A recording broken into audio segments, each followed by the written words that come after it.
প্রচন্ড মৌলবাদী, বুঝছেন না, এবং আপনার যাদের মধ্যে একটা মৌলবাদীরা ছাড়া আজকে আর কেউ কিন্তু মাঠে ছিল বা মানে বাসা ছিলেন না। আমি একটু সেলিমের কাছে একটু জানতে চাই সাংবাদিক হিসাবে, মৌলবাদী বলতে আসলে কি বোঝাচ্ছেন আপনি? মৌলবাদী আমরা কিছুদিন আগেও দেখতাম যে পয়লা বৈশাখ সম্বন্ধে একটা বিরূপ মন্তব্য করতো, বিরূপ ধারণা। মৌলবাদী আপনার কাদেরকে বোঝান?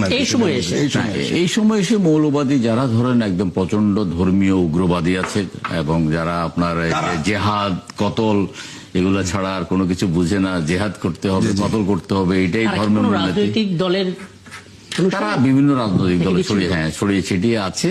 তারা ছাড়া অথবা ধরেন একদম এই যেমন আইয়েতে আমরা রাস্তাঘাটে দেখি না, আমাদের মা বোনদের একটা অংশ শুধু চোখ ছাড়া কিছু দেখা যায় না, তাই না, হাতের পাতা পর্যন্ত এখানে একটু আমি ইন্টারাপ্ট করতে চাই যে সেলিম ভাইকে তীব্র আপত্তি জানাচ্ছি, যারা কিছু দেখা যায় না তাদের আমি আপনার কাছে আসবো, কথা দিচ্ছি আসবো। এবং মাননীয় সংসদ সদস্য আপনি কি পরিষ্কার করেছেন ওই অংশটা, যে শুধুমাত্র যারা মৌলবাদী বা এই দর্শনে বিশ্বাস করে তারাই কেবল নববর্ষে ঘরে থেকেছে, বাকিরা সবাই রাস্তায় নেমেছে, একাত্মতা জানিয়েছে?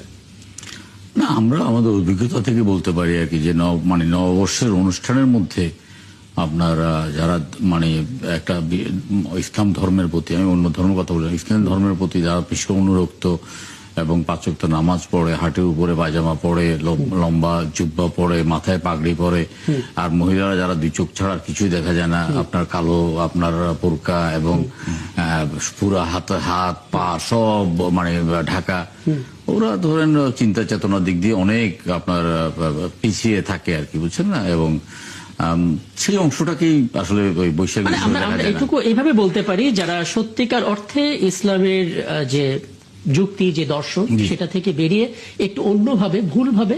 এখানে একটু কথা বল, আমি শুরুতে বলছিলাম যে পয়লা বৈশাখ কিন্তু একদম সাহেব থেকে তারিখের কাছে যাবো। সাহেব তারিখ আমি আপনার কাছ থেকে 2 মিনিট পরে আসি, 2 মিনিট পরে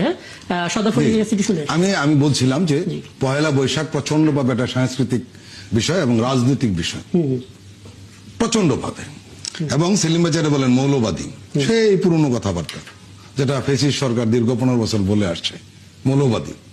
আমি জানি না ওনারা এই শব্দটা কেন বলেন, এবং এটা বিএনপি লোকজন বলবেন, এটা আসলে বিশ্বাসযোগ্য করা কঠিন। কারণ খালেদা জিয়ার বক্তব্য আপনারা দেখেন, এই মৌলবাদী ওনার বক্তব্য রয়েছে, যেটা রাজনৈতিক বক্তব্য, কাউকে কোণঠাসা করার জন্য বক্তব্য। এবং অবশ্য ইদানিং বলা হচ্ছে যে জিয়াউর রহমান এবং খালেদা জিয়ার বিএনপি থেকে বর্তমান বিএনপি অনেকখানি সরে এসছে, এবং তার লক্ষণ ইতিমধ্যে সবাই টের পাচ্ছে, এতে কোনো সন্দেহ নেই। এখন প্রশ্ন হলো, মৌলবাদী বলে 95% বা 90% দেশের মানুষ যে ধর্ম বিশ্বাস করে তাদেরকে বোঝানো হয়। এখন একটা লোক ধর্মীয় অনুসারে, আমি একটু বলে রাখি।